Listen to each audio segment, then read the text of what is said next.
Well, it seemed logical to start about 1066. It's as good a place as any. Why 1066? Why not? It was my first lesson, so it was particularly fixed in my memory. As the Chinese, I believe, are supposed to have said, the longest journey begins with a single stride. So if I'm going to tackle the whole of English history, really doesn't matter where I start. And another advantage that 1066 and Hastings has is, of course, everybody knows something about it. Or at least they think they know something about it. Another problem, too, is the further back you contemplate a historical event, the more difficult it becomes.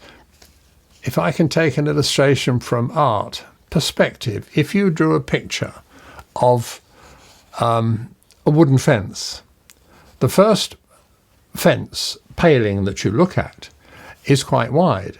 The second one is a bit narrower. The third one is narrower still. And so, as you know, that goes on until there are no lines of the palings at all. It's just one mishmash of colour. And the same thing applies when you look back to events in history. This foreshortening takes place. You have to telescope periods more and more and more until in the end you finish up with a sort of general impression.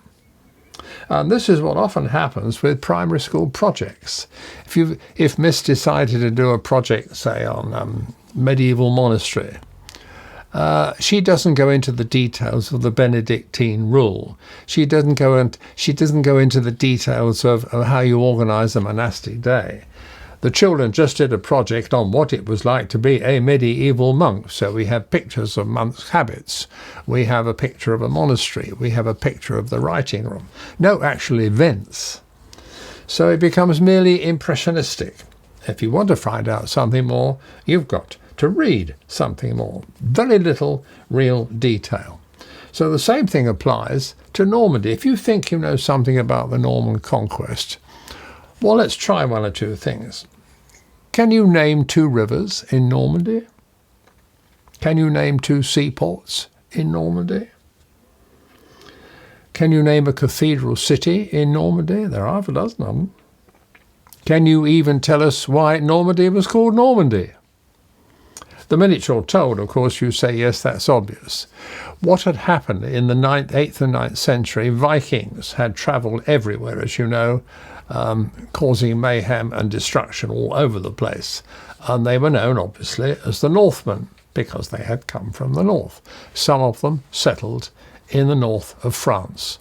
The King of France was at his wit's end to know what to do with these Norman raiders, until in the end he thought, right, well, if they've come here to look for land and to seize it, let's give them some.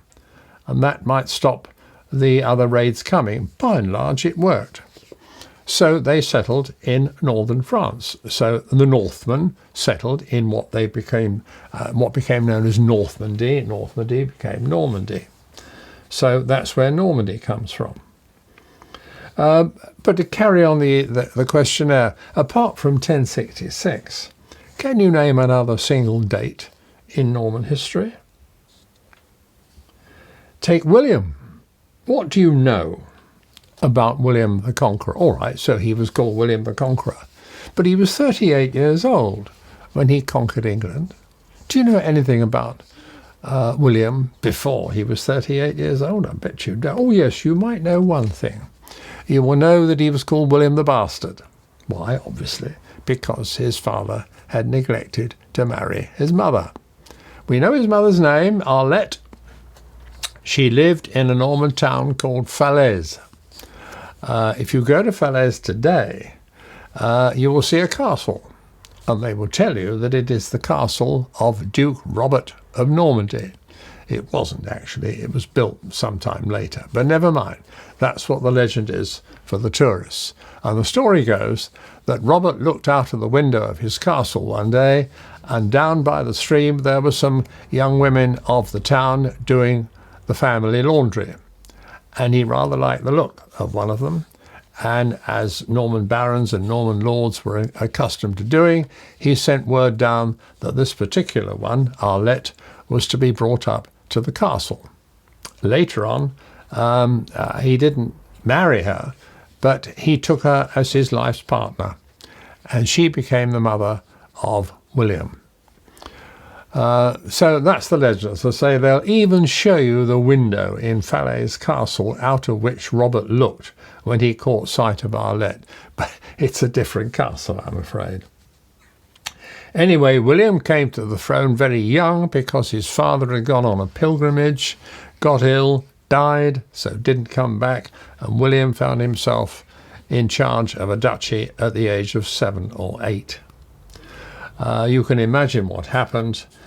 His rule in Normandy was beset by other barons, nobles, foreigners, the King of France, pretty well anybody who fancied his chances of seizing a bit of extra territory.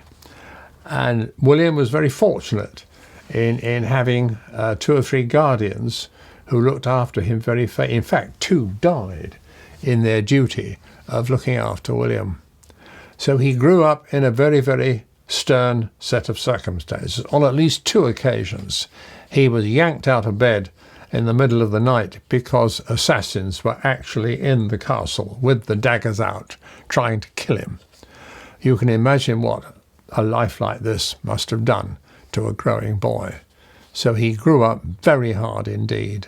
He learned soldiering very early. He was commanding men in battle when he was 15 years old.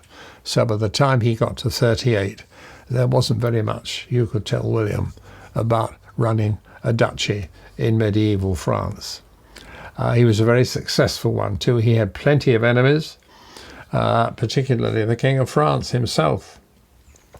This was the man who, at the age of 38, had embarked on the conquest of England. Why? Well, we'll come to that a little bit later on.